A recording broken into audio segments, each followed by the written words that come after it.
Taste to Consider podcast. We are back for another episode. Yes, indeed. Back for another episode.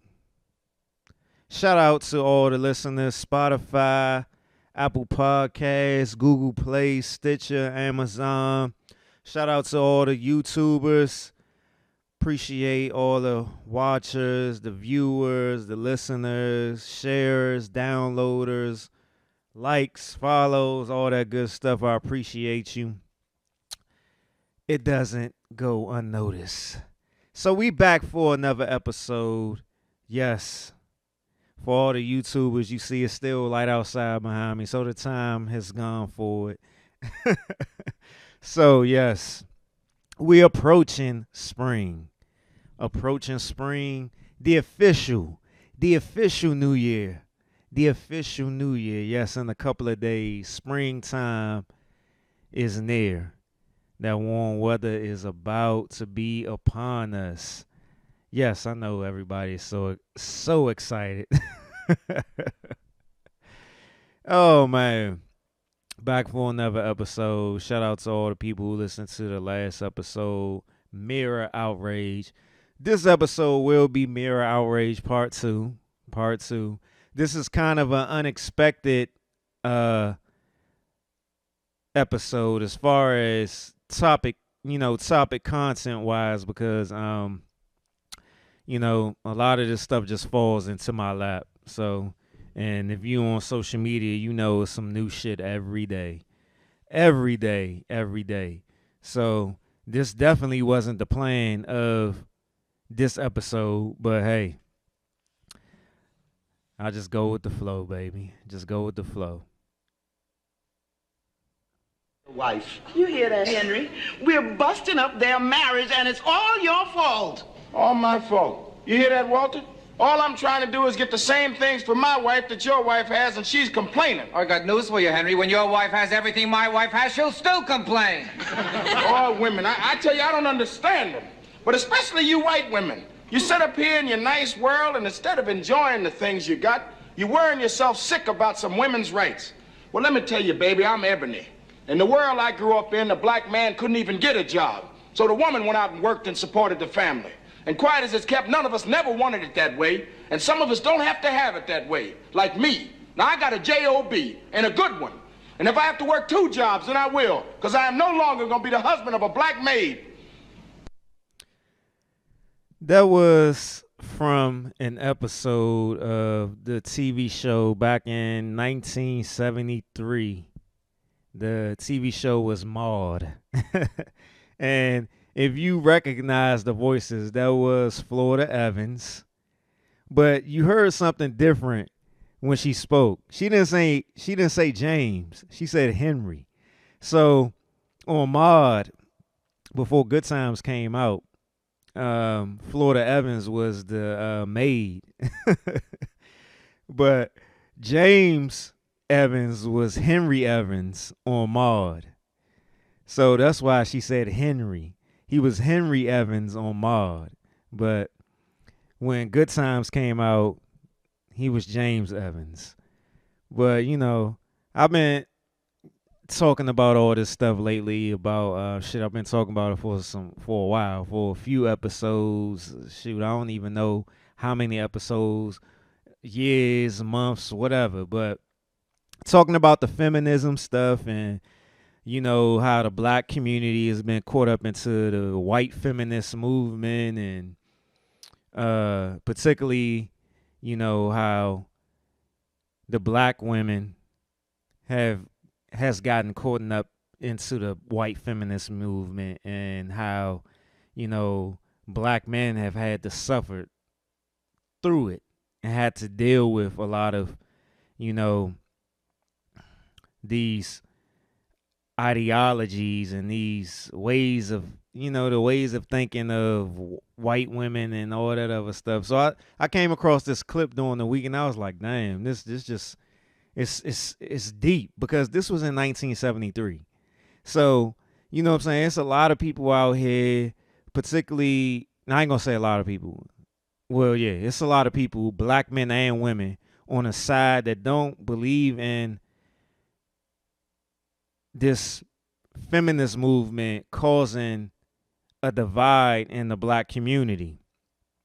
And this is something that's been around forever. This ain't nothing new, but it's just how people actually want to be open to it or aware of it. You know, a lot of people, they project and they got their trauma and the things that they've gone through that won't allow them to see past that stuff in order to see the truth. And the black community is suffering because of the divide that we have between the black men and black women. And we don't really understand, realize, or see that there's been a plan or a system in place that is causing this. We get so caught up into our emotions, you know. We don't know how to control our emotions, regulate our emotions, to the point that we can't see past it. And it's like, just using myself for an example, I've been so caught up into my emotions, my anger, and my frustrations and stuff like that, that I couldn't see the truth, or I couldn't see, you know, past anything other than that anger, that hurt, that pain, or whatever. But as the time went past and I was able to sit back and collect myself, I saw, damn, you know what I'm saying, I was caught up. I was caught up into those emotions. And sometimes, even when you're in that moment and you're aware that you're caught up in those emotions, it's hard to let them go, because you just in that fight mode, you know, talking about that fight or flight mode. You're in that fight mode that you don't want to let it go, because you're just so caught up into your ego that you just feel like, I gotta win. I gotta win. Or what I'm feeling is right. Or what I'm seeing is right. Or what I've been told is right. You know? And we don't know how to ground ourselves, regulate our emotions, control our emotions, and actually just step outside and see that, you know, maybe what I'm feeling right now isn't real. It isn't real. Or maybe there's some layers to it. Or maybe there's some context to it. Or maybe I have to be a little empathetic toward the other person who maybe who I feel caused these emotions. That maybe they got something going on, or there's a different viewpoint. There's a different narrative. There's a different perspective, you know?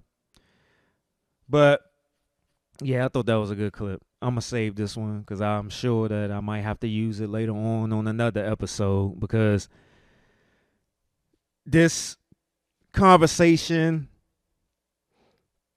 this topic, the content that's coming out, burp 1, 2, and 3 from a lot of people on social media in the black community, it doesn't seem like it's going to go anywhere. And as much as it frustrates me to see this going on, I feel like I got to push through and keep talking or speaking of the things that, you know, I believe in, or the experiences that I have and stuff like that, because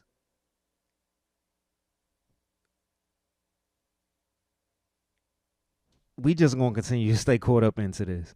And if people just continue to just, you know what I'm saying, not push different narratives other than what we're used to, then there's no way that we coming up out this hole. But, you know what I'm saying, that's what I always say about the podcast. A Taste to Consider podcast is about introducing new viewpoints, new perceptions, new perspectives, you know, a new taste to conversations, so people can be open to having a different conversation. And I know everybody is not going to be open to a different conversation or be open to a different taste, you know, a different viewpoint. But you know what I'm saying, I'm going to keep pushing. Oh, man, let me see. like I said, this episode, I definitely didn't plan on talking about all of this stuff, but it's a lot of stuff that I don't want to talk about, but I feel as though that, you know what I'm saying, just go ahead and get it over with. You know what I'm saying? I struggle a lot with not being so caught up into the stereotypes or the assumptions of people, particularly men, black men, that have podcasts of speaking on certain topics. And you'll understand why I say this when I move on to the next topic. So, next topic is about the Oscars. So, the Oscars recently happened. But before I get into the main topic of what I want to talk about with the Oscars, I'm just going to mention this. We can't be shocked that Angela Bassett didn't win that supporting actress award. We can't be surprised.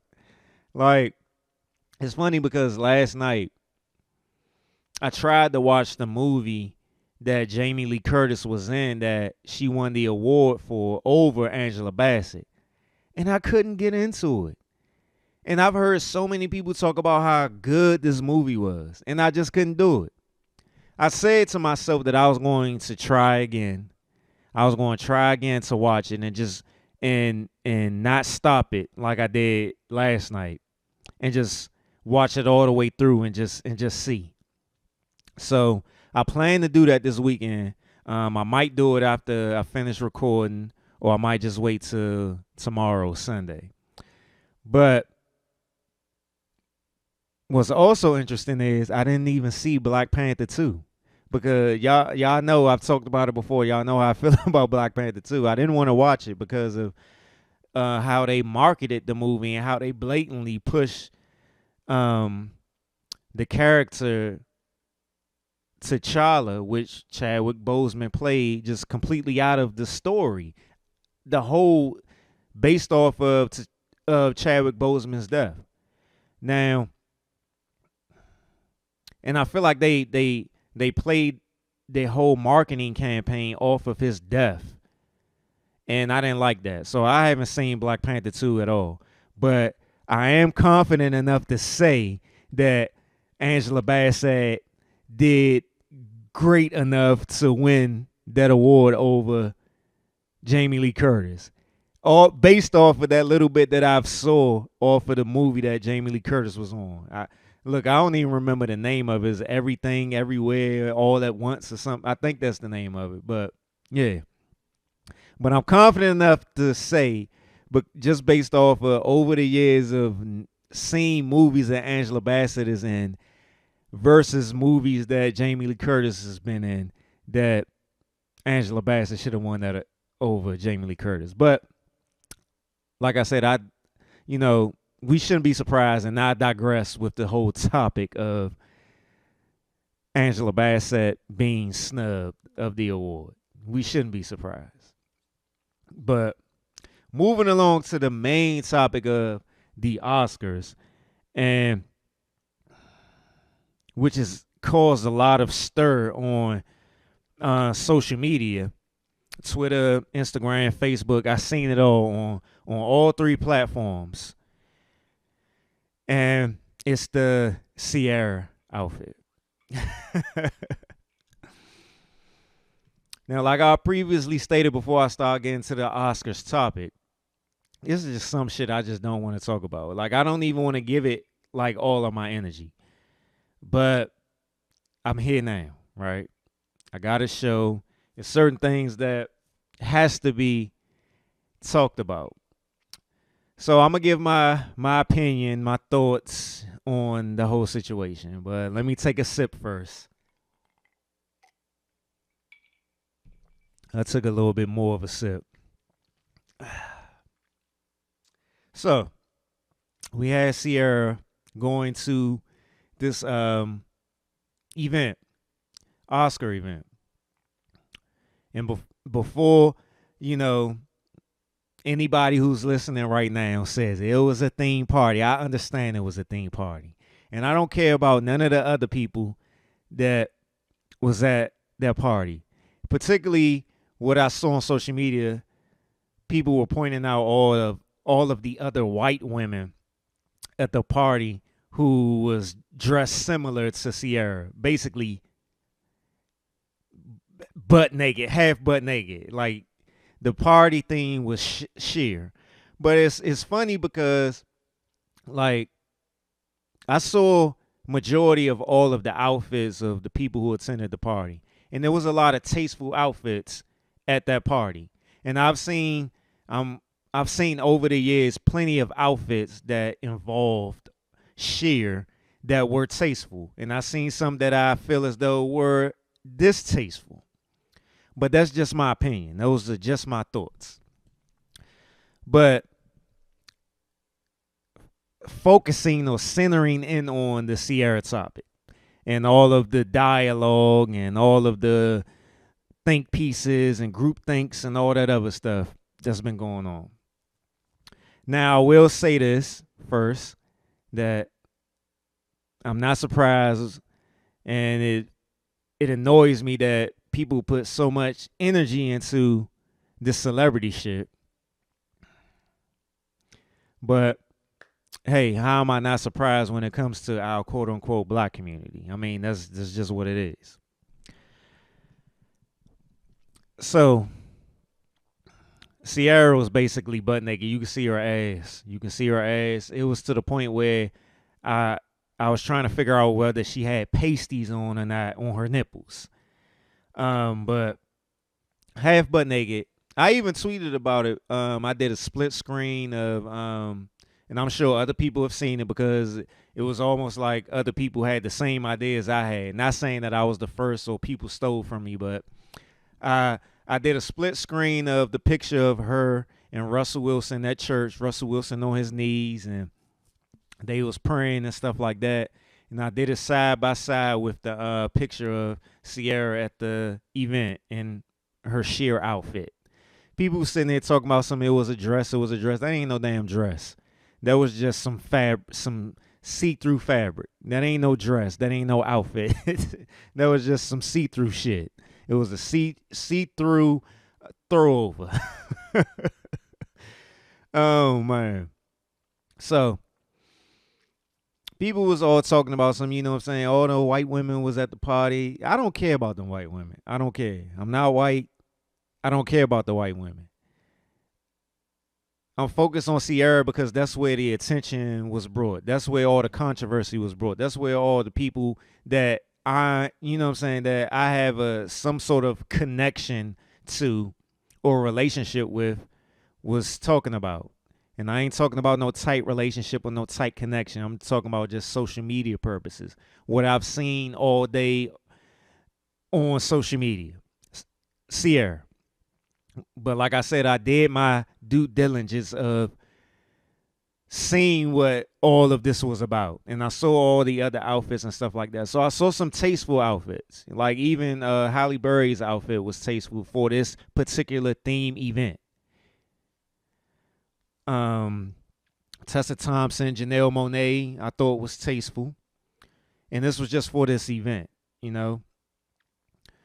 But what my initial thoughts was the fact that, you know, her and Russell Wilson try to portray this image of being whole and Christian and stuff like that. And I'm speaking from a person who came up in the church. I got multiple pastors, preachers, ministers in my family. Brother, grandfather, great-grandfather, mother side, father side, all that good stuff. You know what I'm saying? So I've came up in the church. My mentor is a pastor. So I'm all, you know, I got the credentials or the experience of being in a Christian setting as a young man, growing up in the church and all that other stuff.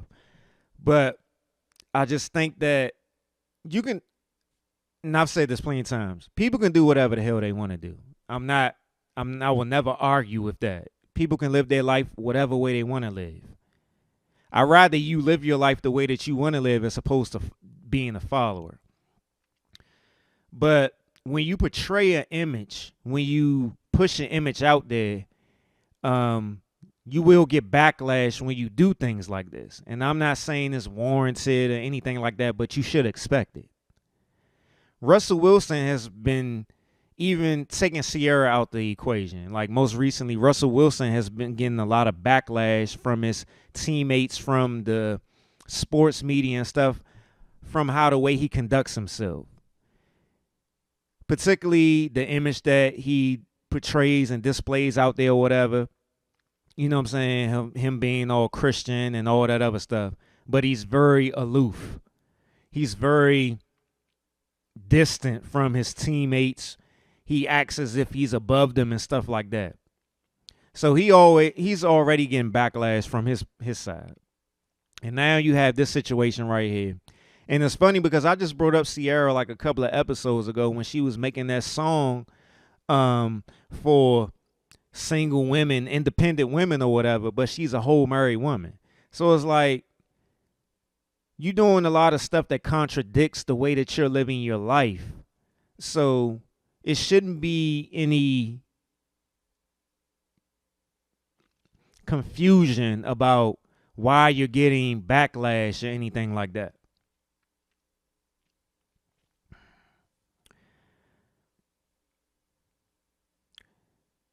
A lot of people's arguments that I've seen on social media and stuff like that was that all these people worrying about that marriage, I ain't even in that marriage and all that other stuff.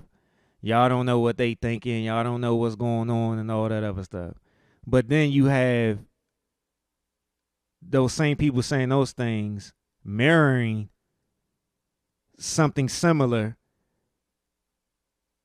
of giving their opinions and their thoughts and stuff, saying he's a secure man, or, you know, she's a grown woman, they're celebrities and all that stuff. So how are you on your end saying that the people who have a different opinion or thought than you do don't know what's going on in their marriage, but you on your end know what's going on in their marriage and know that Russell Wilson didn't have a problem with it and he's secure and they're celebrities and they're in a different lane and all that other stuff. See, so this is what I'm talking about with this mirror outrage.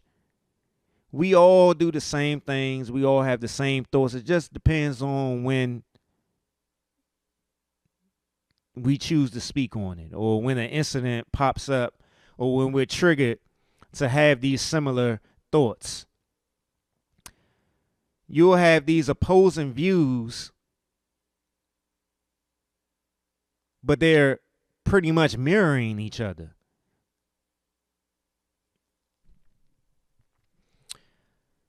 Me watching the video, outside of just looking at the pictures of Ciara and Russell Wilson on the red carpet of this themed event, Russell Wilson did look very uncomfortable.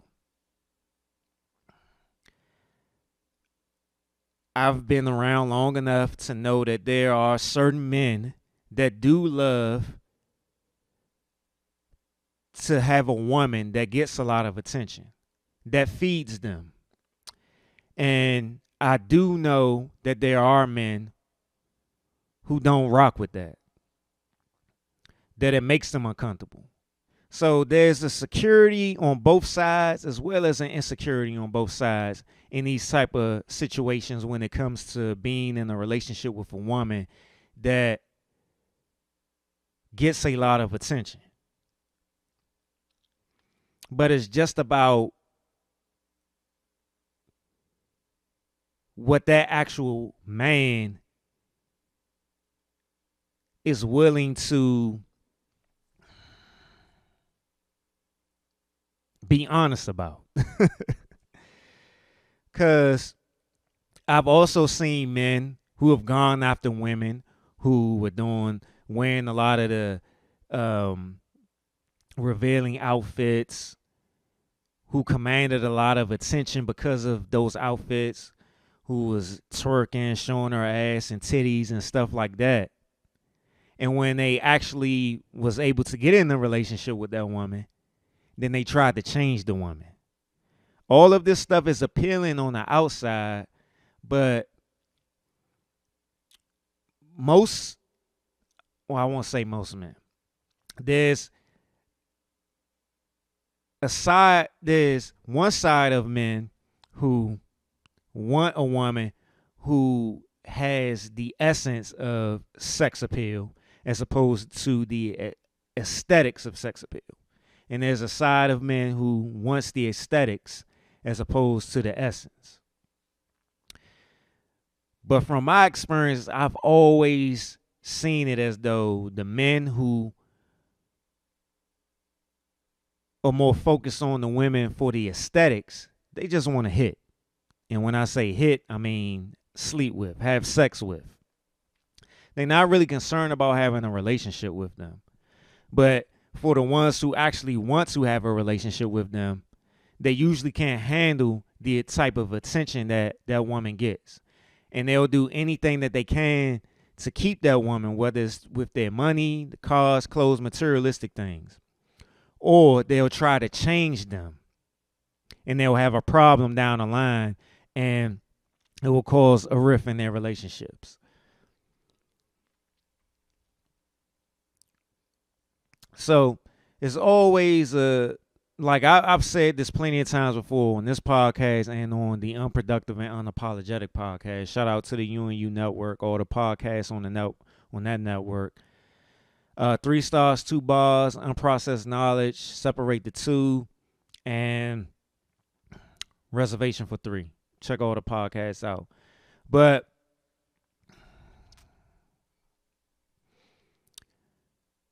this whole narrative or cliche of if a man isn't pursuing you or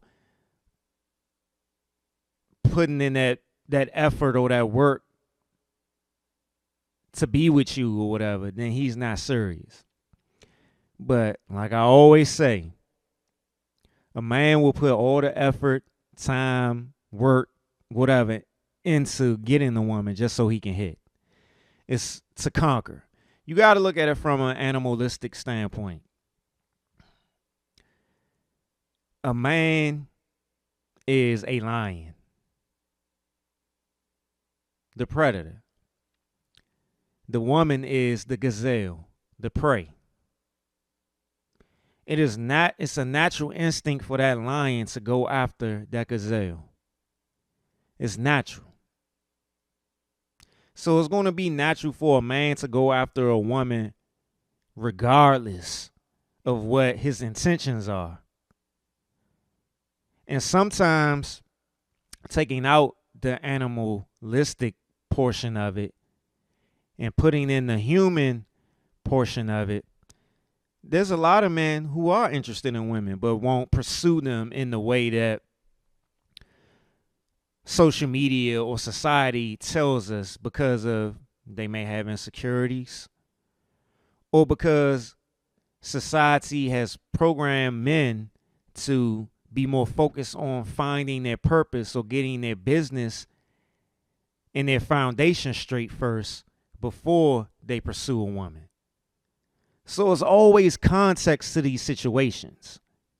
But people, men and women, are so caught up into their egos and what society tells them, what social media is telling them these days, that they don't. And before I even say that, the urgency of life, will push them to think that things have to be black and white. There's no gray. There's no gray area. There's no context. So getting back to Ciara and Russell Wilson. Russell Wilson has to deal with the fact in his mind, which I don't know, which none of us know. None of us know the truth of what goes on in their marriage. But this is me putting out a theory, a scenario. Just me being a man. Russell Wilson has to deal with the fact that all 70, 80 something of his teammates, not to mention all of the other colleagues that he has in the NFL, knows what his wife's full body looks like, minus her areola and her nipples and her vagina. Okay, her vagina. They know what her ass cheeks look like, her booty cheeks. They know what her thighs look like. They know what the line going down the back of her neck to her booty looks like. And that's something that men very much pay attention to. The line that goes down the back of a woman's body to her booty. And I'm sure you can understand why in sexual terms. So there's no mystery there. No mystery. And what's interesting is the day and age we live in is that because you can do it, you should do it. And that's not what I'm used to. And I'm not saying everybody should agree with my morals, my thoughts, my values, but people got to understand that there's nothing new out here. A lot of things repeat themselves. So even me coming up, just because you can do something doesn't mean you should do something.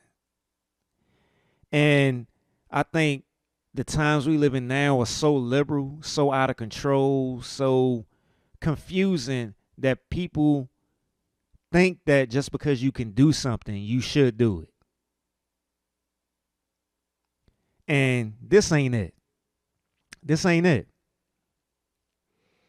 So he has to walk in that locker room already being ostracized and people not really feeling him, valuing him, or feeling as though that he's authentic, an authentic person. And all these dudes know what his woman looks like.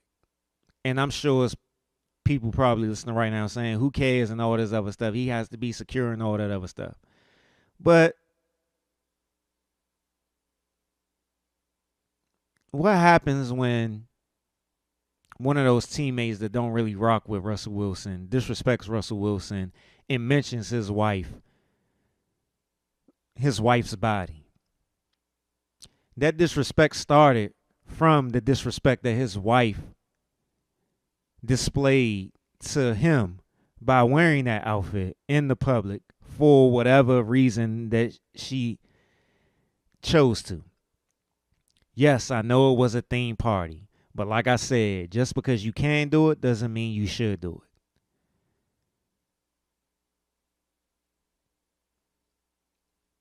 it. It was distasteful. That's my thoughts. That's my opinion. It's my taste. It's just my taste.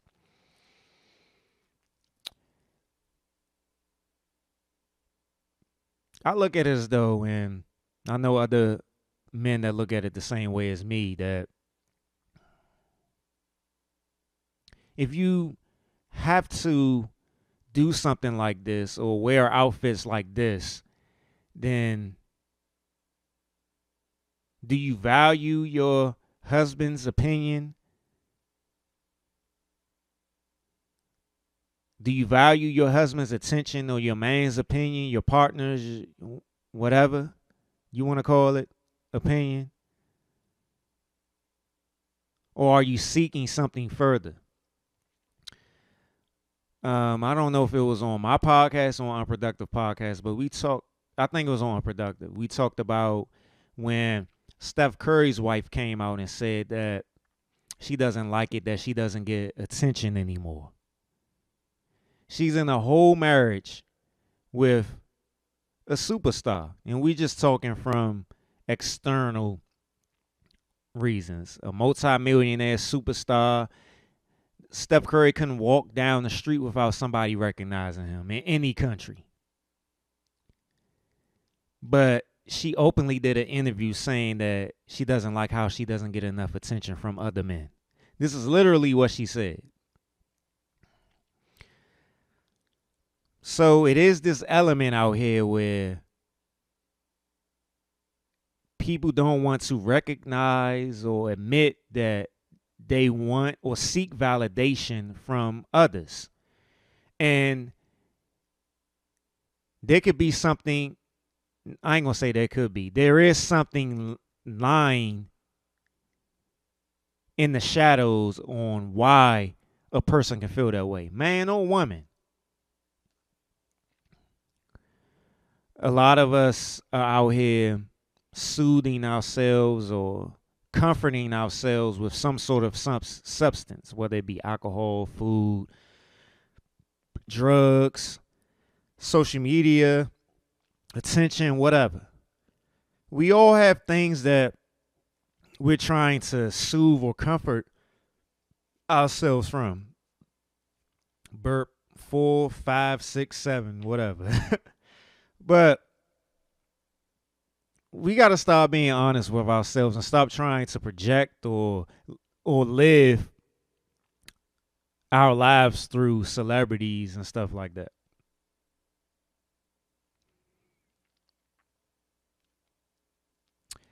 After all of the talk and commentary and back and forth about the Ciara situation, she posted a video a couple of days ago, basically with like a sheet over her.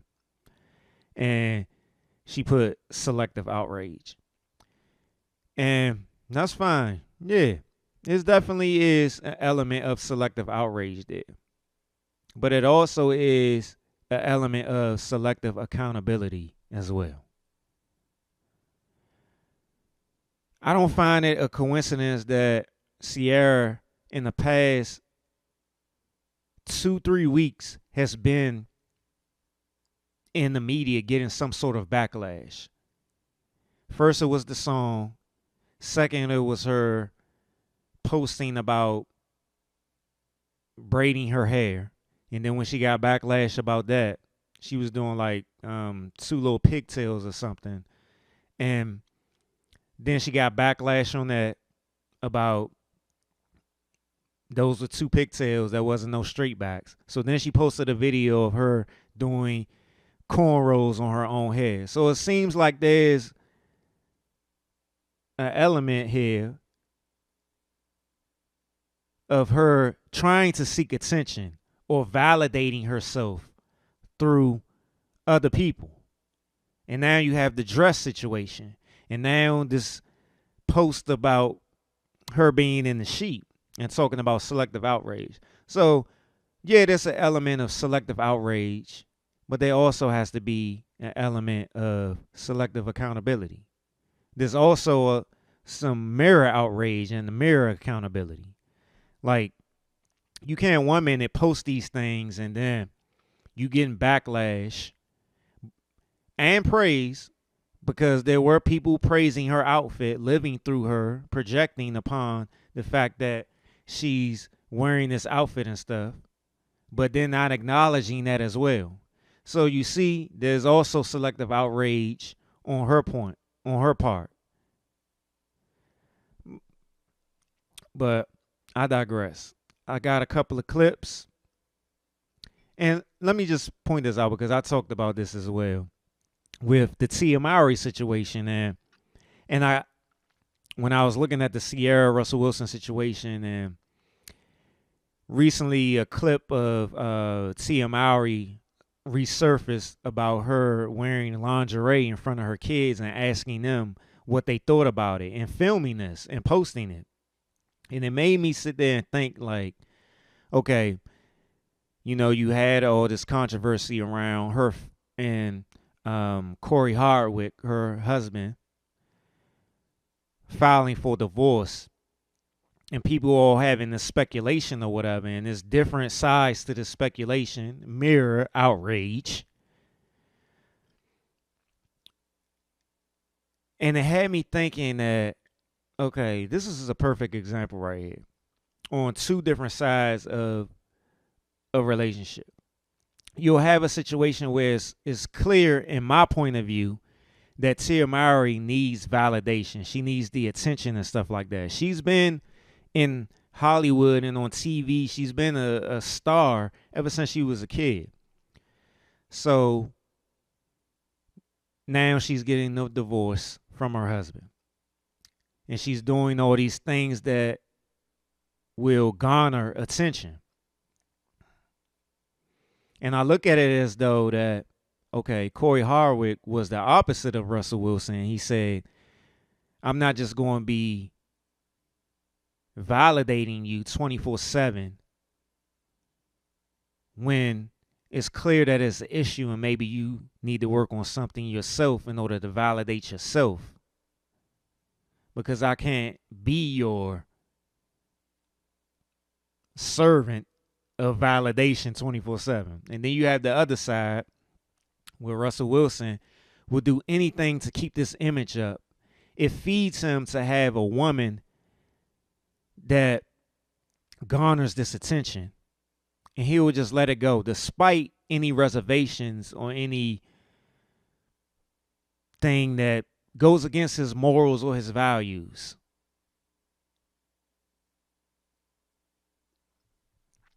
But let me move on to the clips. And this speaks to all this stuff that I've already been talking about. You know what I don't understand? Unpopular opinion. How could a man say he loves his wife and yet allow her to leave the house dressed like a hooker? Cleavage all the way out, backside all the way out, clothes so tight wondering how you can even breathe in them. Like, how could you love your wife and have her out here looking like that? How are you comfortable having other men look at your wife's secret parts openly and not feel some type of way? Yes, you might not go out and sleep with them, but that's for your eyes to see, not the whole world. And y'all women that go out there dressing like that, you disrespecting your husband. You allowing James, Brandon, and Harry to see all of you when only your husband should be seeing those things. Like, what happened to remaining a mystery? Brothers have nothing to leave for the imagination because y'all just give it all out. Your wife is supposed to be a treasure. Woman, you are supposed to be a treasure. What do you do with treasure? You cover that thing up. You don't want everybody to see it. You cover that thing up. Sisters, you more precious and valuable than gold. Cover yourselves up and respect yourself. The day and age we live in right now, there's a price on women's body. A lot of things in our society. Brothers have nothing to leave for the imagination because y'all just give it all out. Your wife is supposed to be a treasure. Woman, you are supposed to be a treasure. What do you do with treasure? You cover that thing up. You don't want everybody to see it. You cover that thing up. Sisters, you more precious and valuable than gold. Cover yourselves up and respect yourself. The day and age we live in right now, there's a price on women's body. A lot of things in our society. Brothers have nothing to leave for the imagination because y'all just give it all out. Your wife is supposed to be a treasure. Woman, you are supposed to be. That is our first focus. The first thing that we see, the first thing that we focus on is the physical. I'd be lying and say that there wasn't a turn on to some degree. Certain aspects of it. I'd be lying if I didn't say that. But there's a time and place for everything. And you'll have all these arguments about women talking about something, well, she was with her man and all this other stuff. And then you'll have these dudes, well, as long as I'm with my woman, she can wear whatever she want. Da-da-da-da-da. Acting all tough and stuff like that. But next clip. He don't want his woman doing certain things or dressing certain ways. And every time we go out and dressing really overly sexy, we're putting our man's life in danger. Because if somebody say to us out of order, say something to us out of order or wrong, then his manhood say he got to step up and defend us over nothing, over some foolishness. And if you got a man, his manhood, his ego, his pride, what the streets say, what society says, what the black community says, you gotta fight. You gotta fight when you go out, because I've seen it, I've experienced it, where dudes out here that don't care. They ain't got no cut cards, they ain't holding back. They don't care if you walking down the street holding hands. They'll comment on your lady or whatever. They'll do it. Disrespect. Disrespect breeds disrespect. Respect breeds respect. Love breeds love. Hate breeds love. I mean, do you see what I'm saying? It's the energy surrounding all of this. And I'm not saying that a woman can't dress sexy and all this other stuff, but it is a time and place. And it is also a mindset of thinking that being butt naked is sexy as opposed to dressing a little modest. Like when I think of sexy, I don't think of aesthetics. I think of essence. I think of vibe. I think of confidence, not outfits, because I've seen, and I'm sure you have seen as well, and don't try to act like you haven't, plenty of trashy looking women walking around in outfits that was too revealing and stuff. And it didn't breed sexy, it breed trashy. And just because somebody showing their ass and titties and the dude look don't mean that it's sexy. They don't mean that they want you. That just mean they want to look at some ass and titties. You satisfied and happy with him, then why are you going out trying to entice new men? And the more clothes a woman take off, the more desperate she is. That don't mean she bold and brave and want to get with somebody. That means she's desperate, and that's a cry. Please give me some attention. Yes. And it's not something that is talked about enough of how us as humans, we try to feed these holes that we have emotionally, mentally, and stuff like that with these substances. Alcohol, drugs, attention, validation, all that other likes, all of that. Like men do it too. Men usually steer towards alcohol and drugs. Women usually steer towards things that comfort and fill up their emotions. And with the alcohol and drugs for men, that's mentally. See what I'm saying? Men usually operate from the mental first, the logic, the facts. So their substances usually are things that affect their mental. Drugs, alcohol. Women with the emotions, what they do? They go after things that affect their emotions, likes, attention, validation, affection, stuff like that. Please look at me. Say something. Do something. That's what that is. And that's the condition of many of us. That's not anything that's an insult. We're talking reality. We have got to deal with the reality of our lives so that we can make corrections. But making up all of this stuff and people don't want to deal with their reality. They think that healing is hard. But you staying in a negative mindset is hard.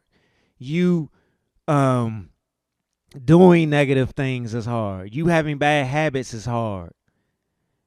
Everything on both ends is hard. You got to put in work on all ends. But it's that people more focus on comfort, what they're used to and stuff like that. So that's what they're going to ride with. That's what they're going to ride with. Moving along to the Blackety Black Woke segment. I might not do every topic through this because I want to get to the last portion of this episode, the meat and potatoes of this episode. But I'm at least talk about this. A bill to make 4-day work weeks the national standard gets reintroduced in the U.S. House. Do I think this is going to happen? I don't. Not on the U.S. side. It's already been going on over in the other countries. But more other countries, you know what I'm saying, it makes sense that it's happening because they don't have a lot of greed and stuff going on over there. And they take care of their citizens because a lot of those other countries believe that, you know what I'm saying, if you take care of your citizens, then it benefits the whole of the country. And I'm not talking about all of them. I'm just talking about some of them.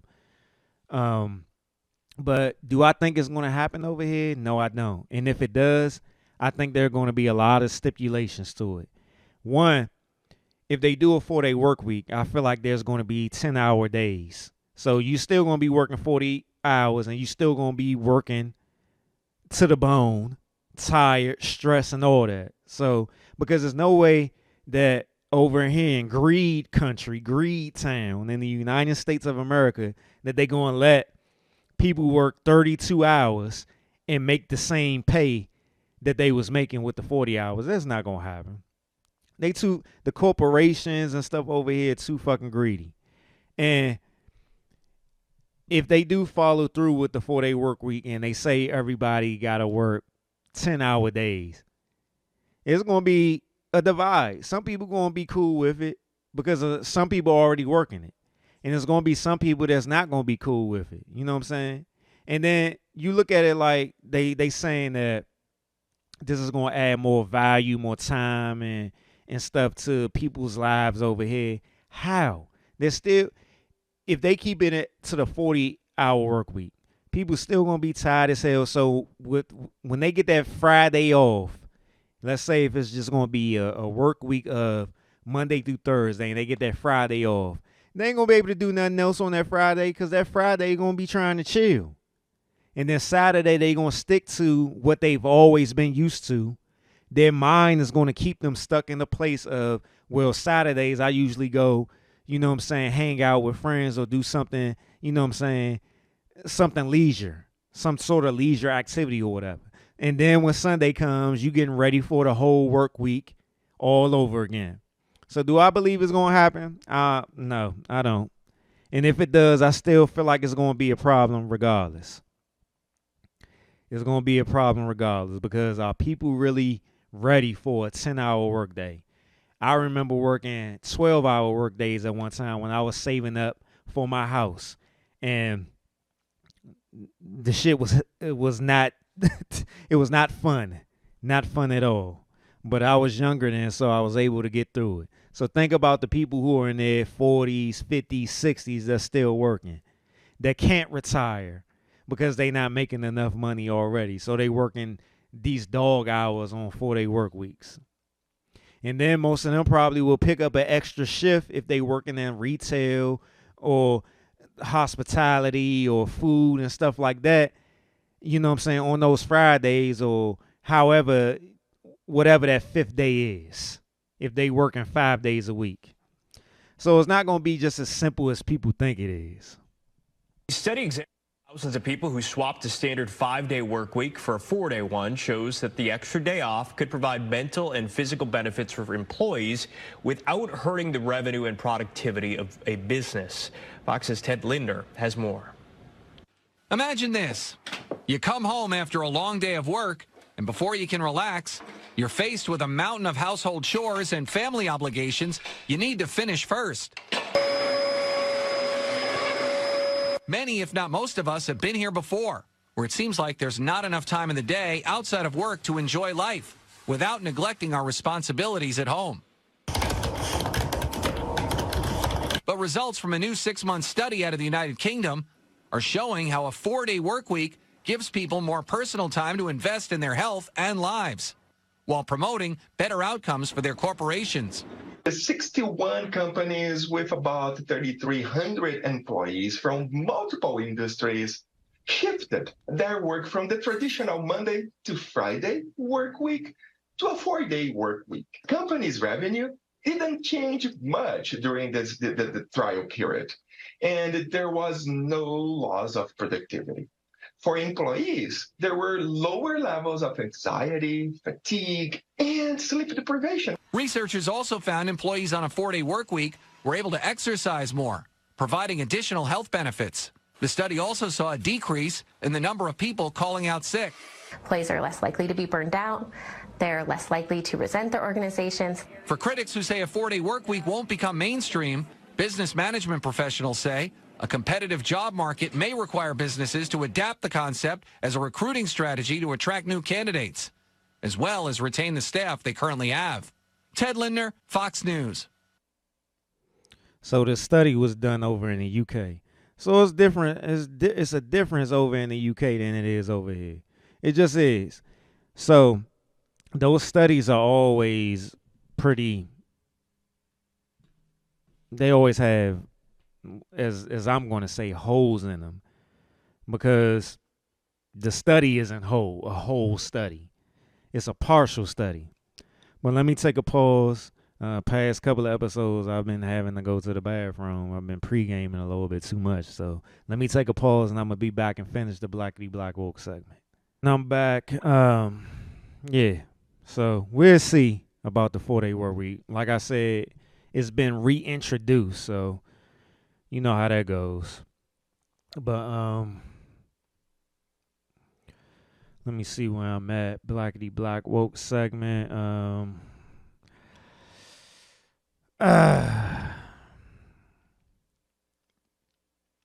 So the San Francisco NAACP rejects a $5 million reparation payment to blacks.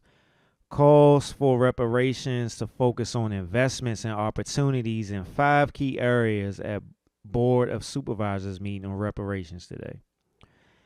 So the 5 areas were invest in education, economic empowerment, housing, healthcare, and what's this say? Fillmore Heritage Center. I guess that's in some center in San Francisco. So this got a lot of backlash from a lot of people in the community who actually focus on that stuff. And they were mad at the San Francisco NAACP for rejecting this or whatever. And I can kind of see both sides, and I lean more to the side of the people who are mad at the San Francisco NAACP, because any form of reparations will help. But it seems as though, and what a lot of the argument is on the side that I'm leaning towards, is that the NAACP in San Francisco is trying to gatekeep or be the middleman of this process, and in order for them to receive something with this transaction of the reparations. And I haven't really gone deep into it yet, but I wanted to bring it to everybody's attention. But Dr. Amos Brown, he clarified the San Francisco NAACP press release, and he said he's not against direct cash reparations, but wants that and more, and which I agree with. It shouldn't just be cash payments. It should be a lot more. You know what I'm saying? We deserve a lot more than just cash payments. There has to be breakdowns and systems, or new systems built up, put in place for our community.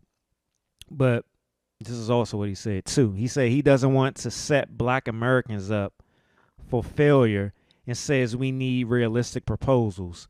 $5 million is an unrealistic number. And the only portion I agree with is that $5 million is an unrealistic number. You can't really quantify or put a number on the amount of reparations that Black Americans should have in each state, as well as the country as a whole. Like,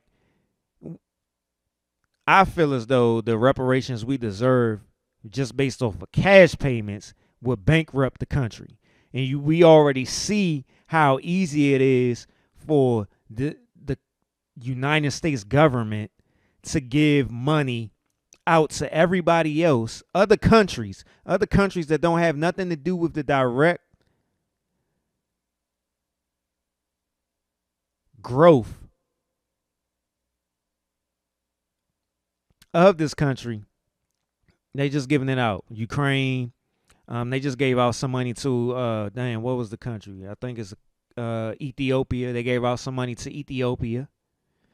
They giving out money to what's the other country that they recently gave money? We giving money out willy-nilly all the time to other countries, building them up or whatever, but it's all based on their interests. Not even government interests, is whatever politicians is in place, whatever president is in place, and what a business, whatever corporation he's affiliated with, interests that they have. There's always money laundering schemes going on or something. You know what I'm saying? But it's never really about the actual citizens. And us as a black community, we always getting caught up into the lesser of two evils. And we shouldn't be giving neither candidate, no matter what office they're running for, we shouldn't be giving them our attention unless we get tangible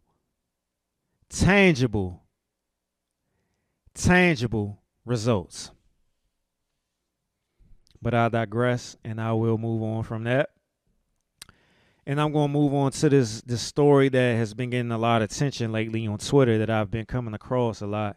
And it says Rasheem Carter had called his mom and warned her on several occasions about having issues. He was having trouble with his boss. He was afraid he was going to have him killed. On October 2nd, 25-year-old Rasheem Carter called his mother again, saying he was abused, chased by 3 white men, and the police wouldn't help. That was the last time he was heard from. On November 2nd, police found remains belonging to him, but claimed, quote, there was no reason to suspect foul play, end quote, which is amazing considering what we now know about the condition of his remains. And I have a clip of this, but Mississippi police once again said there was no foul play, even though his body was found dismembered. So let me pull up this clip from the news report. All right. Let me see, where is that? Here we go.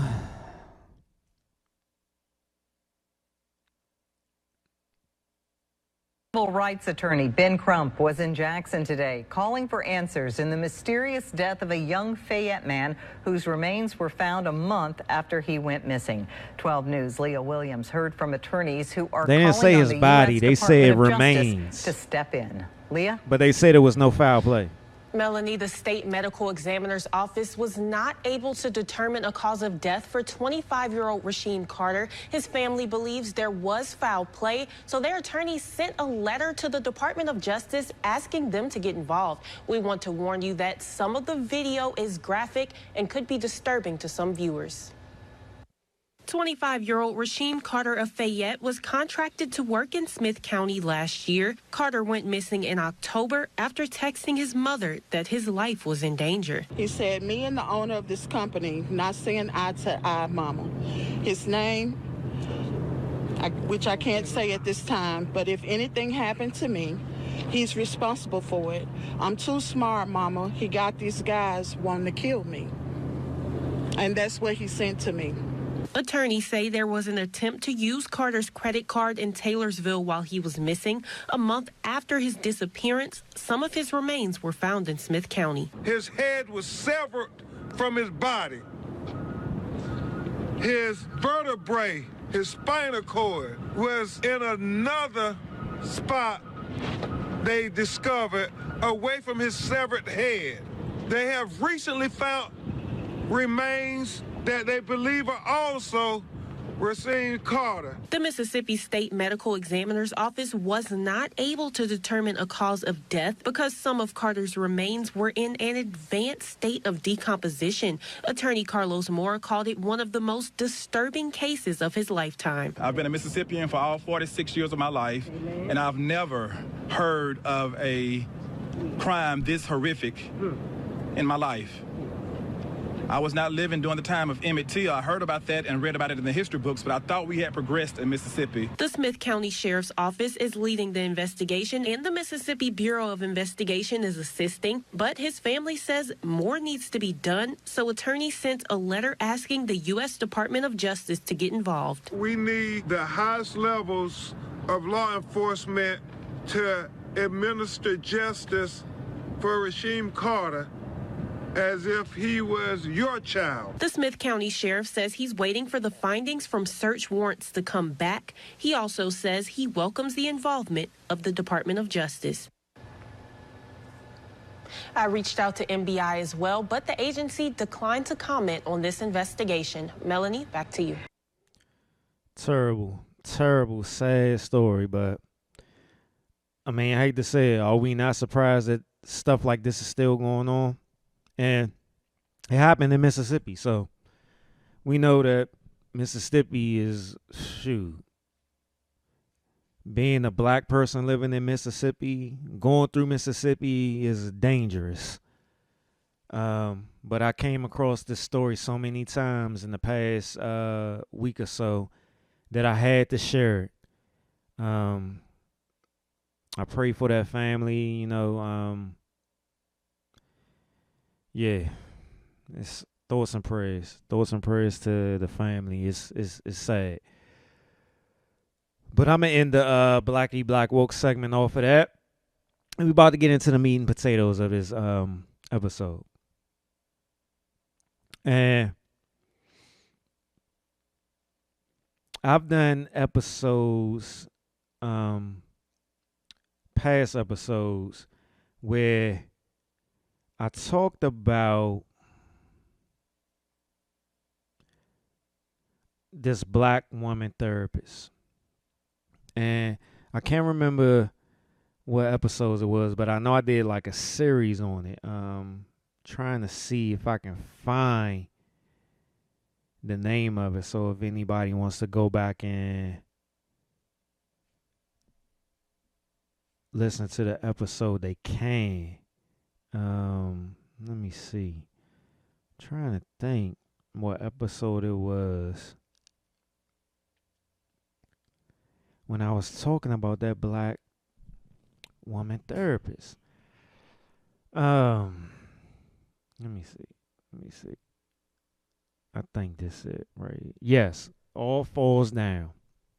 All Falls Down.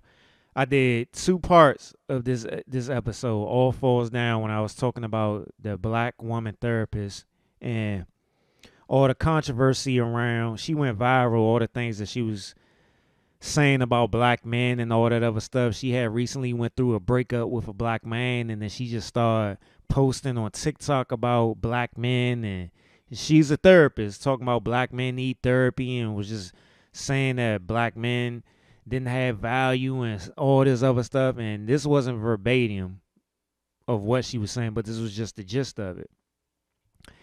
And she got fired, you know what I'm saying? People went after her and contacted. She didn't have her own practice. She was working for a practice, and people went after her. She got fired and stuff like that. I don't know if she lost her license or anything like that, but she popped back up on my radar back in February. And I noted it that, her resurface. I noted the resurface of her, but I wasn't ready to talk about it yet. But now it's time to talk about it.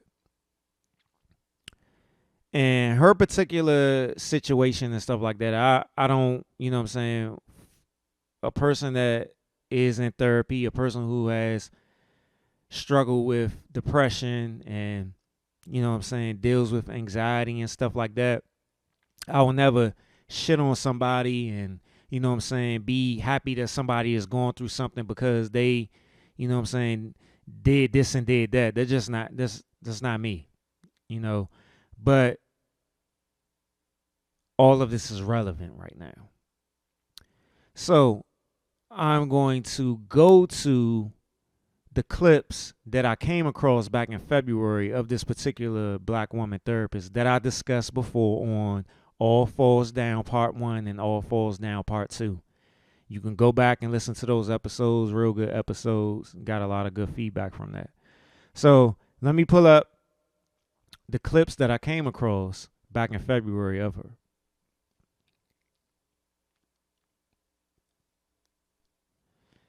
So I came across it on Twitter. This is early February. She said, wanting to kill yourself as a symptom of depression is a effing joke. I talked about this more in depth on TikTok. I hope this provides a bit more clarity to people who are struggling with this like I am. I hate putting myself out here, especially on Twitter, but if it will save a life, it's worth the smoke. Be well, y'all. And I really do feel like y'all need to go back to those 2 All Falls Now episodes to get some context into this particular black therapist. But this isn't the main black woman therapist that this episode is about. But it all comes together. So let me pull the clip up and play everything that's been going on in her life at this point. And this, once again, is not me to rag on her or anything like that, because I sympathize with anybody who is going through any mental illness. So let me pull this up. Let me see. Can I keep it all the way up? Here we go. Can I keep it all the way a buck with y'all for real? I've been doing this shit this whole time. I want to go into what it's really like having depression, because I feel like people tell you it's just not being able to get out of bed and shit like that, but it's so much more than that. There's the aches and the pains and the ideation and sometimes the inability to cope with just regular shit. So for the life of me, I've never understood why people fake or pretend to have depression, because it's incredibly debilitating. It's incredibly debilitating. I hate the fact that I wake up most days and I hate the fact that I wake up most days. And I know that that's the depression talking. I know it's an illness of stuckness. I know you're supposed to get up and move. But when you just don't feel like living, what's the fucking point of doing deep breathing? I sit in the space and hold the space for my clients, which I can't even do now. Because I'm too fucking burnt out. So this is the clip I came across. So it is very uncomfortable to listen to. I bring this up to point out the fact that these therapists, social workers, doctors, psychiatrists, psychologists, all the labels or whatever, they're humans just like us. They go through things just like us or whatever. And it's interesting, though, at the same time that they're in these positions, and previously she was using her position to berate and devalue black men and stuff like that. And once again, this is not me trying to rag on her or anything like that. It's just to point these things out, because what I found the most disturbing part about being on social media, outside of people worshiping and being real caught up into celebrities, they're real caught up into influencers. And because I focus a lot of, my content on mental health and stuff like that, I follow a lot of mental health professionals and people who are in the mental health space who are like me, who are not mental health professionals but are mental health advocates, that they get worshipped a lot by a lot of people on social media. And a lot of people on social media take a lot of things that they say as Bible, and they don't see it as though that these people are humans just like us. They go through things just like us. That a lot of these therapists project. A lot of these therapists have gone through trauma. A lot of these therapists are just educated on tools to help with mental health, that they aren't saviors for your mental health. Like, you have gaps of time where that you like don't remember. We could just stick with the ideation. I think that is the worst of it. That is the worst of it. It doesn't matter how you feel about yourself. It doesn't matter how much you love yourself. It doesn't matter any of that. When that depression wants to fucking kick in, you don't want to live anymore. And so people, because you can't see it, people don't believe you. They just think it's all in your head, that it's not real. And as a clinician and as a person, it's very real. It's very fucking real. There are millions of people who deal with depression. I don't fucking know how, bro.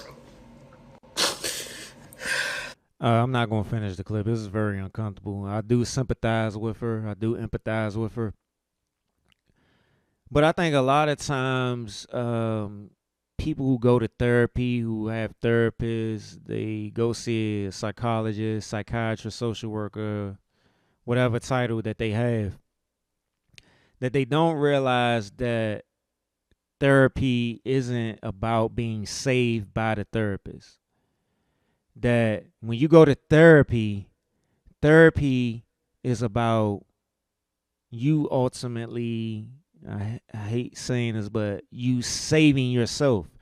You are the one that is ultimately responsible for you doing the work to heal from the trauma you have experienced. You know, and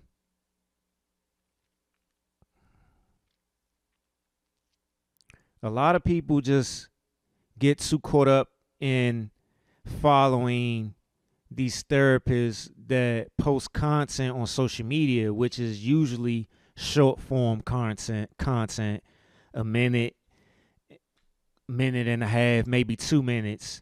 And they would think that that little small portion of content is something that they can apply to their life and it will ultimately save them or heal them. And although those short forms of content can be helpful and are tools to use, that isn't doing the work.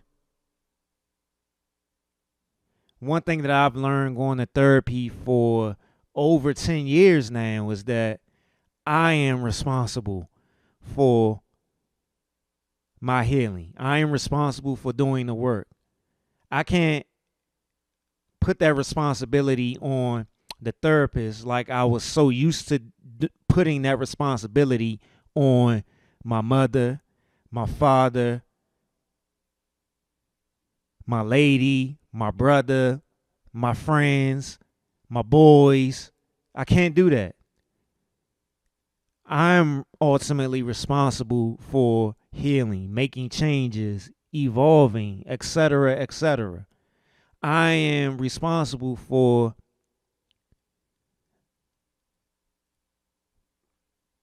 manifesting, making, whatever word you want to use, the life that I want, the life that I feel that I deserve. But you got to do the work. But I just wanted to use that as an example of something that something that resurfaced.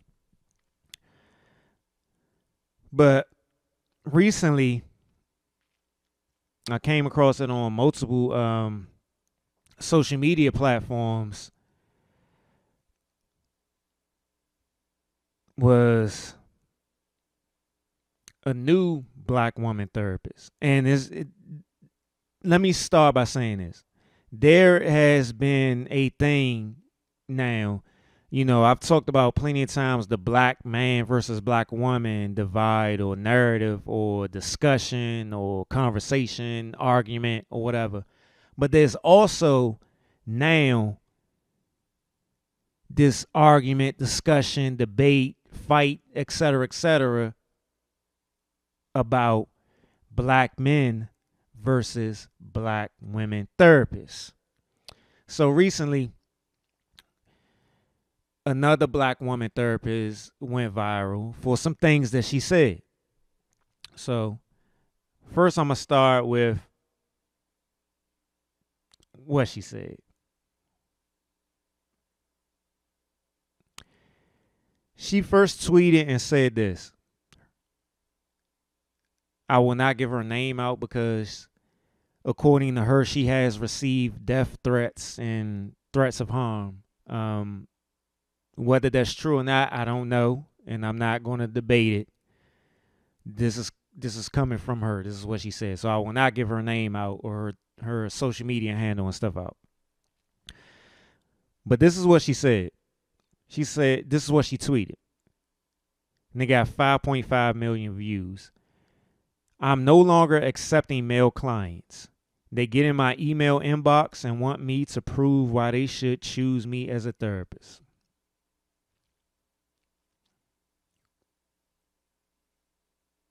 No scheduled consultations or nothing to see if we are a good fit.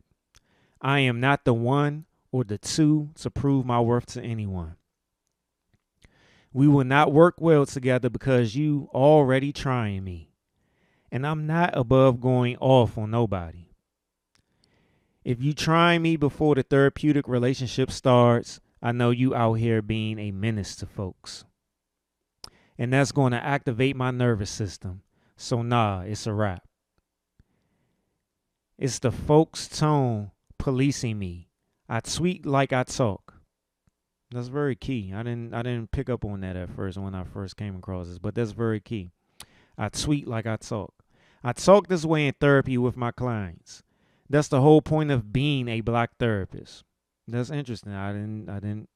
Now that I'm actually sitting here reading it in silence, it's hitting me a little bit different. But let me finish. So black folks can be themselves. Ain't no code switching over here. That was the end of it. So I'm going to play a clip from her. Let me pull that up.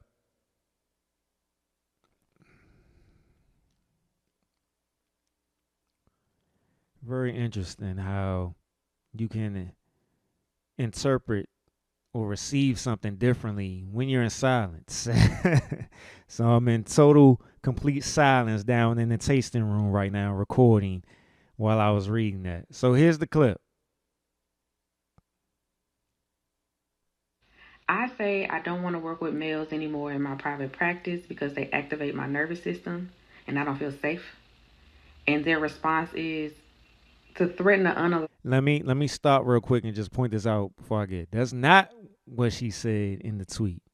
She referenced it and insinuated, but she didn't say that verbatim. And I think it's important a lot of times when you distinguish from the things that you write and the things that you say, that verbatim portion is very significant.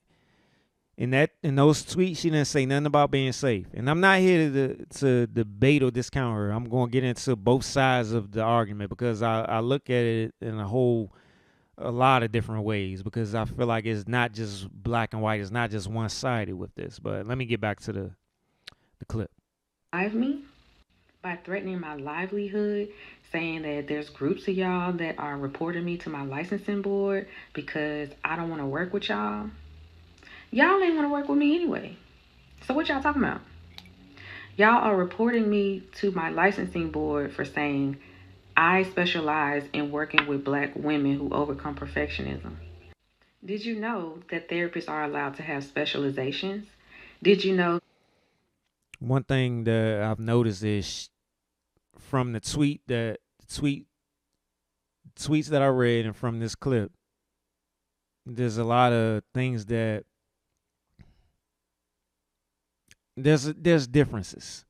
There's differences what she's explaining right now in this clip as opposed to the things that she tweeted. That is kind of changing the narrative of what she's saying she said in those tweets. That when we are in school, our instructors ask us, what is your target population? Who would you like to work with? But I do agree with her that therapists do have specialties. And for somebody who's been in therapy as long as I have and has had to look for other therapists in those span of 10 plus years, there are therapists that have specialties, and I won't argue with her on that. I agree with that. So I've seen it. They'll have that listed on however way you look them up. They'll have it listed. So that's not a problem there. I agree with that, and I know and understand all of that. Focus on them. Did you know that? It's people leaving me reviews saying that I'm racist, saying that I shouldn't work with black men, saying that when they were my client, they felt this type of way, blah, blah, blah. These folks have never even seen me. I don't know these people. So y'all just sitting up here lying on me. Why would you do that? They're calling my business line saying they want to slice off my face. They want to unalive me. They want to essay me.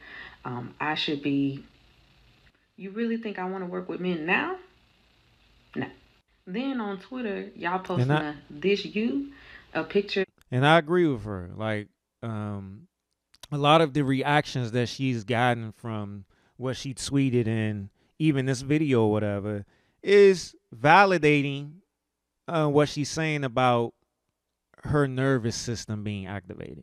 And that's something that I've talked about plenty of times before on this podcast that isn't pointed out enough when it comes to mental and emotional health, how our nervous system is just as important as our mental space.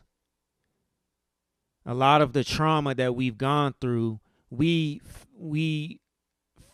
re-experience it, or we are triggered through our nervous system. That's why it's called the nervous system.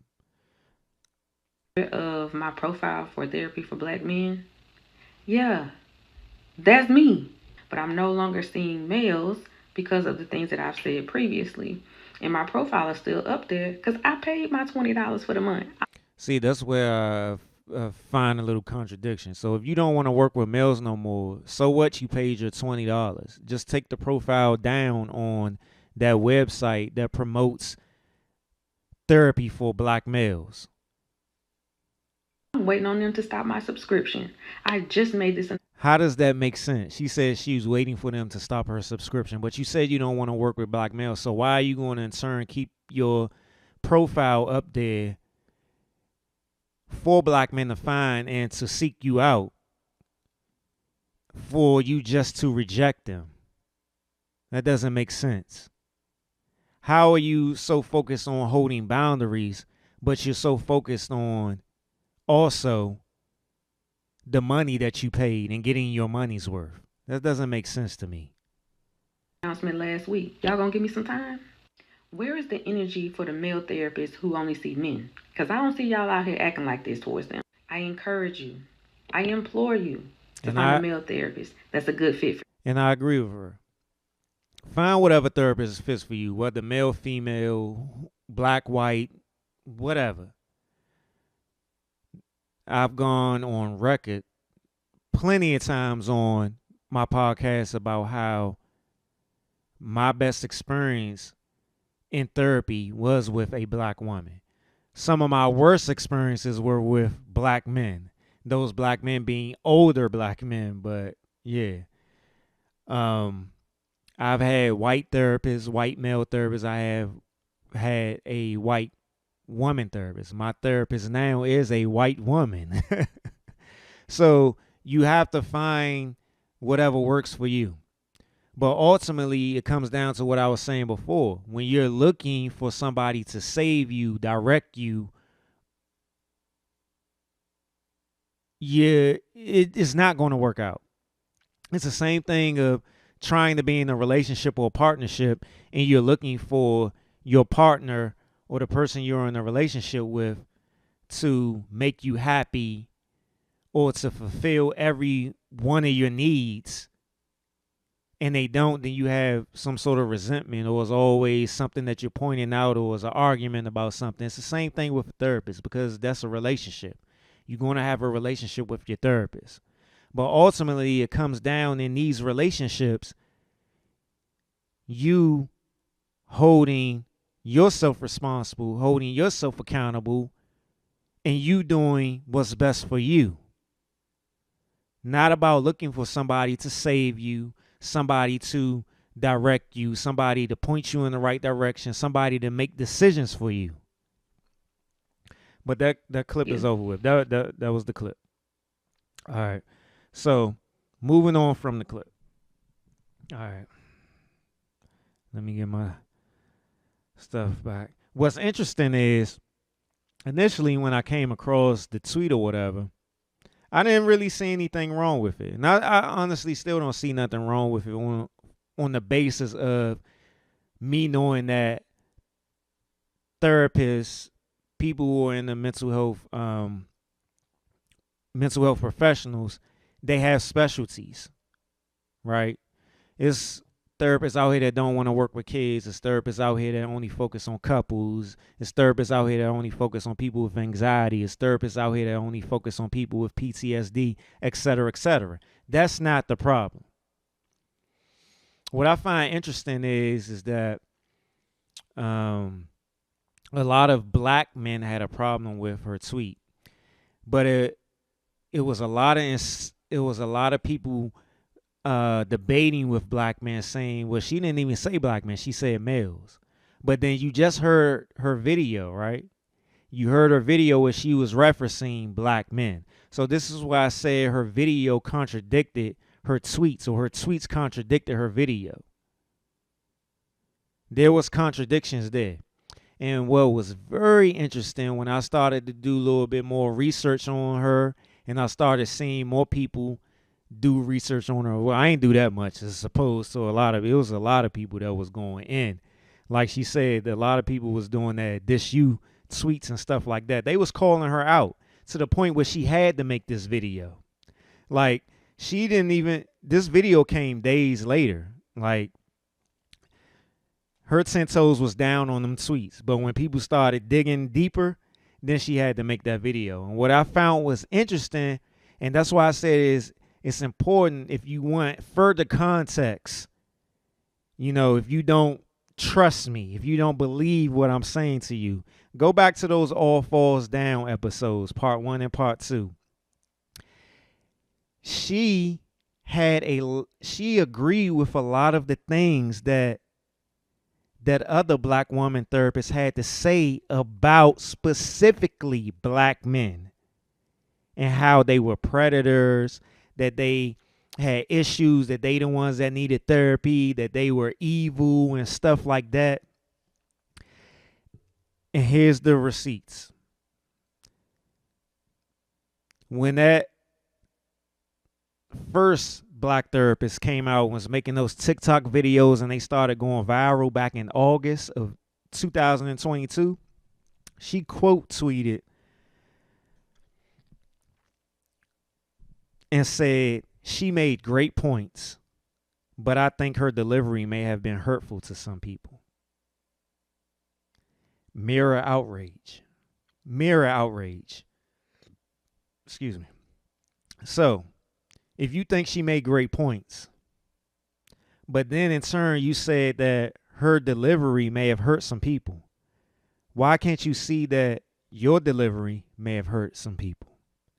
And I'm not warranting, and don't nobody try to put that shit on me about me being on the side of her getting death threats and all that other stuff. I don't go that deep that my reactions go to death threats and all that other stuff. But I do understand on social media that's what people be doing. They do that.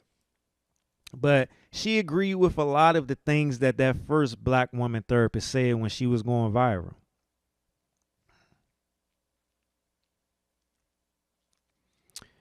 When it comes to therapists and just a lot of things that I've learned, like I said, I'm not a licensed professional, so they have a code of ethics, just like any other person who's in the medical field. They have a code of ethics that they have to follow.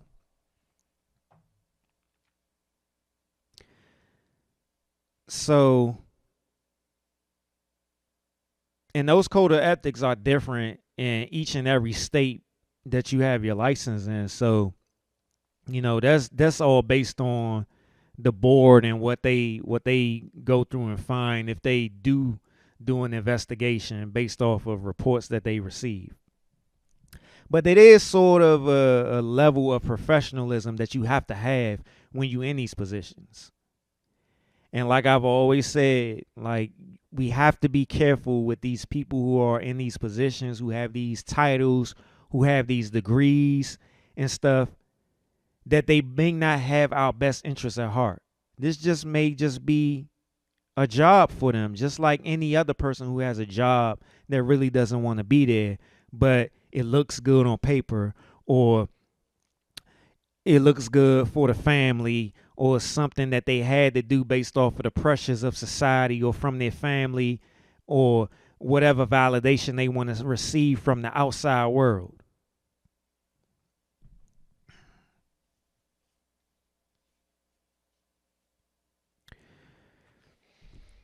And then you have to also look at a lot of these therapists, and I see it a lot because, like I said, I follow a lot of therapists, and a lot of them, are focused on putting content out there. Short form content, long form content, whether it be short clips, podcasts, or they have speaking engagements or anything like that, right?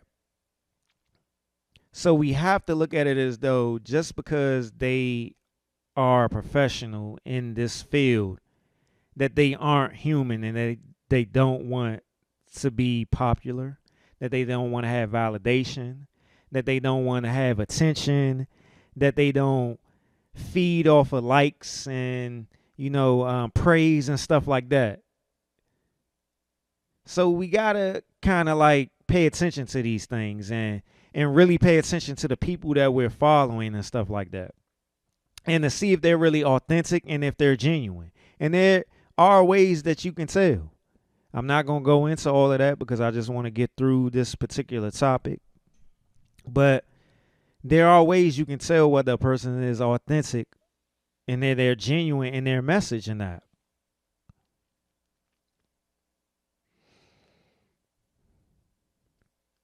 Like, she really didn't have to get on Twitter and say that she wasn't working with males no more. Like, if that's how you feel, if it's really about, you don't feel safe and it triggers your nervous system and stuff like that, which you would know because you're in that profession or whatever. So then just change your specialties. Take yourself off the black male therapist site, black male therapy site.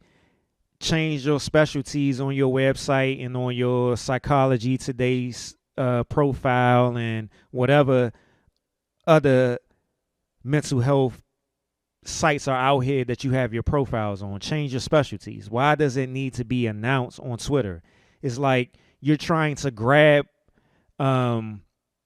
people who identify or feel the same way that you feel or will resonate with the things that you're speaking.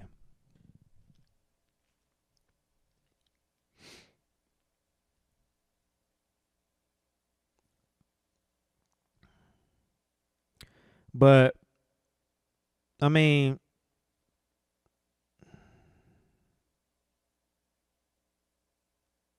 we really have to understand that both sides, both people's perspectives, both general communities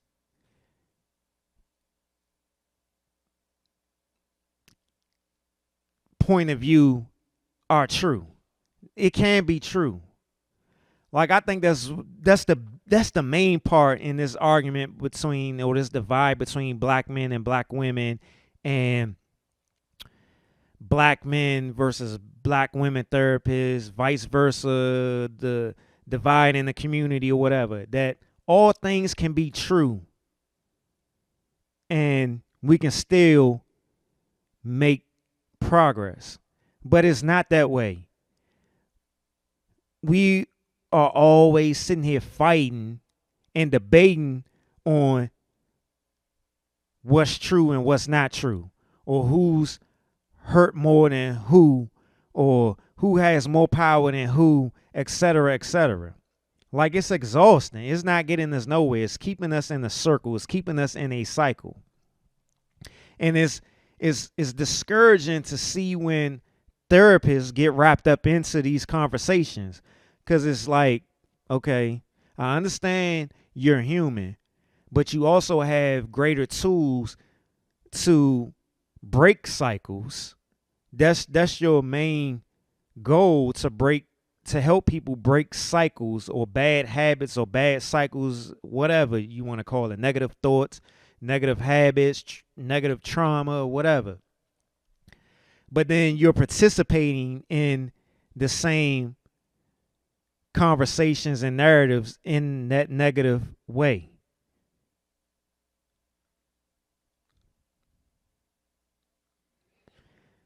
But like I said, it's just a lot of folks out here projecting. It's a lot of folks out here projecting, mirror outrage.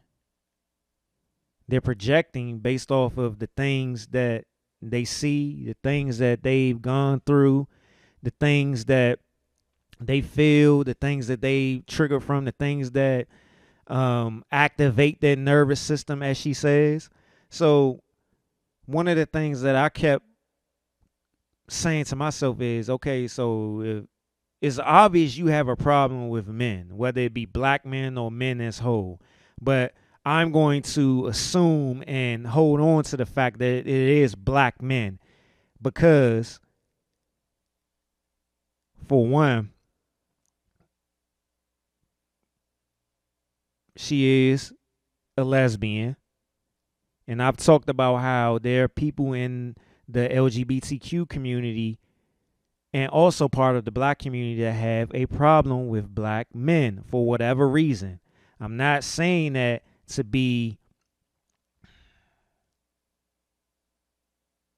devalue your feelings or what you've gone through. I'm just saying there's a pattern.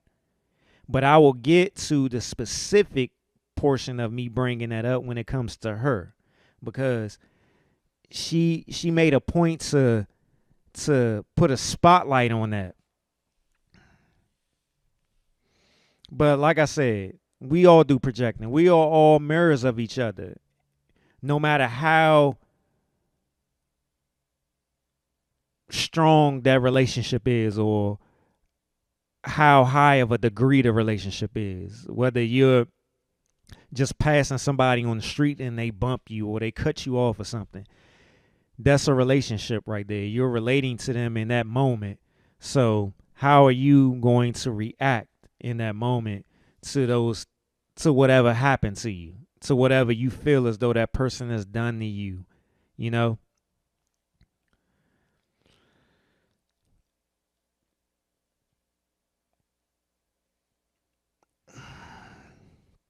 But yeah, it's also discouraging just thinking about the fact that you see a lot of people talking about, black men need therapy, black men go to therapy and all that other stuff. But then you have situations like this where black men get devalued for having an opinion or feeling about somebody, whether they just a random person or they're a therapist in the mental health field, and they're saying something against black men while they're in therapy. Like, if you're a therapist, you already know the people that are coming to you have some sort of trauma, they've gone through things or whatever. And it should be applauded that that person, especially if it's not couples therapy and they came on their own individually. If a black man came to therapy on his own, he's taking a step to heal, to get better. But if you still in turn looking at it as though when he comes to you and you don't agree with how he's conducting himself,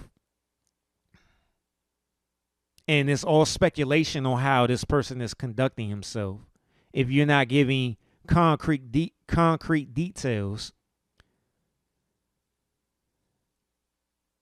that you have a bias. you have a bias against that black man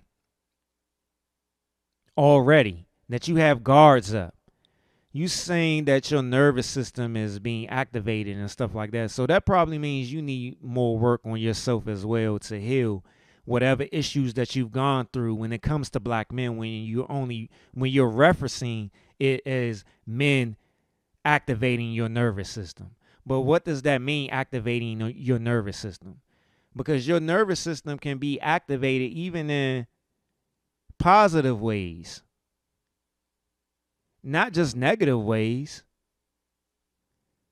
Like you can be in a fight or flight mode in a positive situation, like if you're playing sports or something like that, it's going to activate your nervous system. You're going to have some jitters. If you're having, you're speaking for the first time, or you're presenting something, or, you're about to get married and you're feeling nervous, that's activating your nervous system. So how is your nervous system being activated? See, it's a lot of, when she was tweeting and speaking, it's a lot of general statements that she was putting out there, and she wasn't really being specific about it. So is this stuff really happening, or are you just looking to get attention, or are you just looking to talk shit in that moment?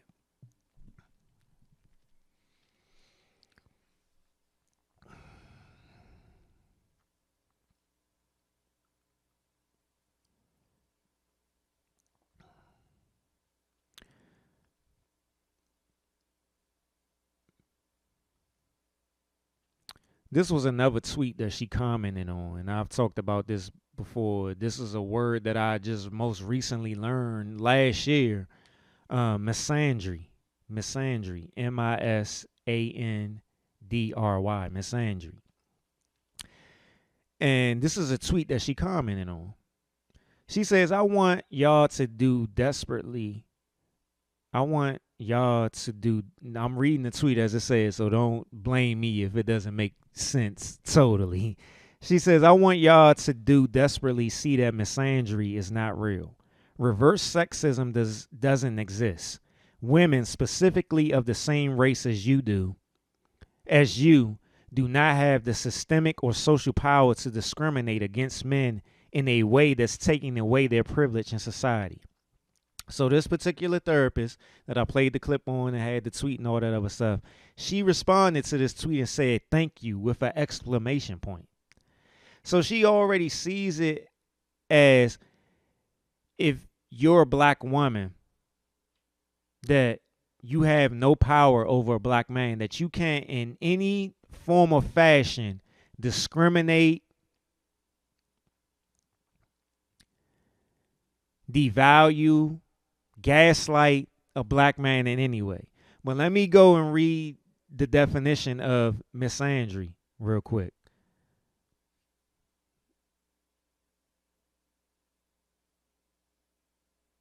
Misandry, dislike of, contempt for, or ingrained prejudice against men. So she doesn't believe that a woman of any race can have a dislike, a contempt for, or ingrained prejudice against a man. This is what she believes.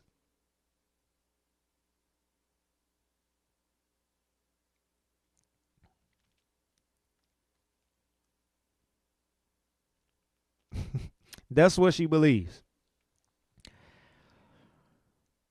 All right.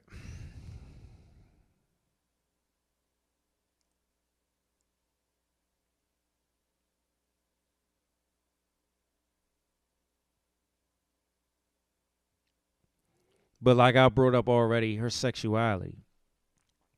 And like I've said, I've mentioned this plenty of times before on the podcast, and it's not for me to be against the LGBTQ community, but there is a pattern with some LGBTQ people that are also black that have a problem with black men.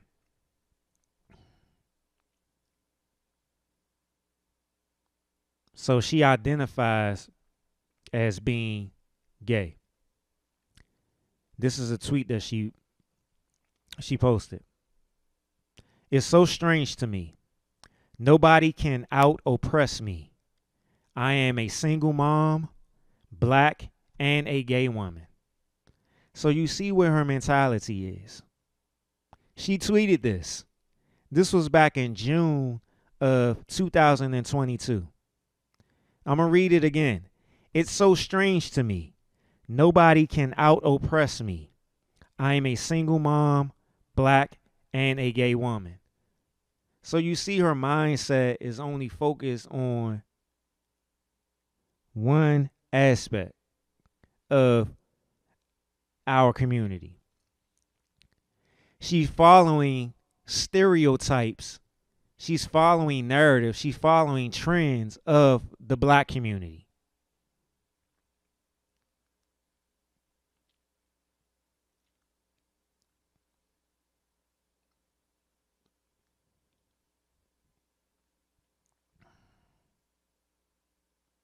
We can have this argument all day about black men and black women, patriarchy, and all this other stuff. I've talked about it plenty of times before. But that's what some people are caught up on. Who had it worse, black men or black women? We both had it worse. But when has there ever been a period of when black men has had power over black women? Never. If you want to be real about it, because when it comes to oppression, there has to be a system in place to have oppression. What systems are in place that black men are in power of that oppress black women? None. We are all in the same boat. But we're sitting here jumping off the boat, arguing. It's my turn to be on the boat. No, it's not your turn. It's my turn. So we just flopping back into the water, back into the water. We putting more water in the boat by hopping back and forth in the boat from the water, talking about whose turn it is.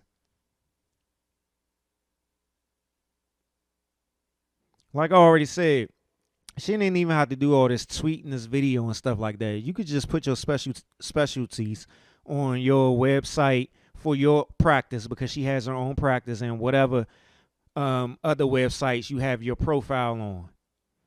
But instead, you wanted to do all this stuff, get attention and all this other stuff. And she's still talking about it to this day.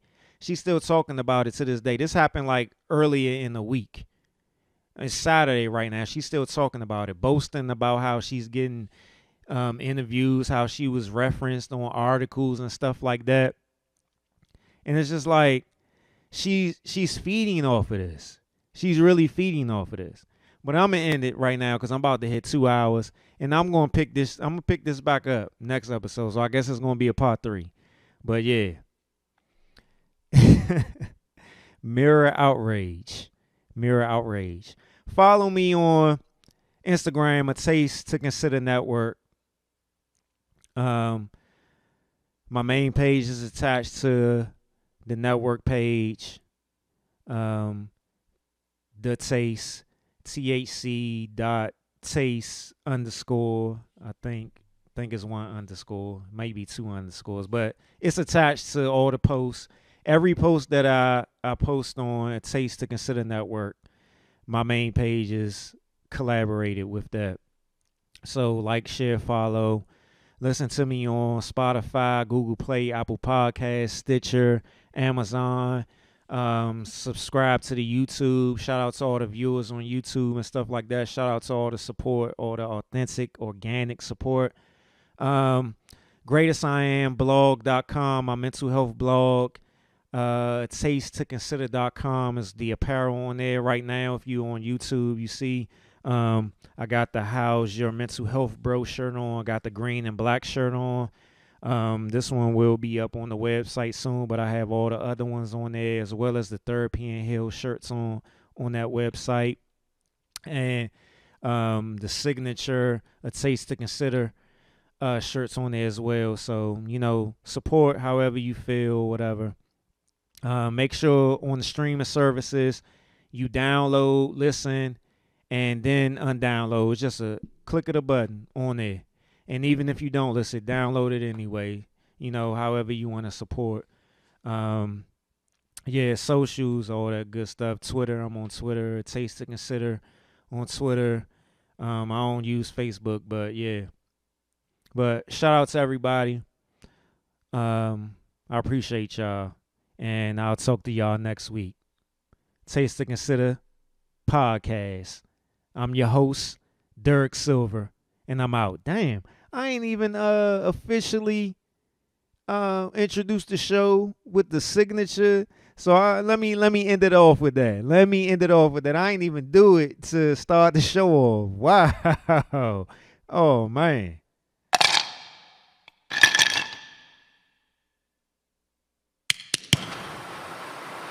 Taste to Consider podcast, and I'm out.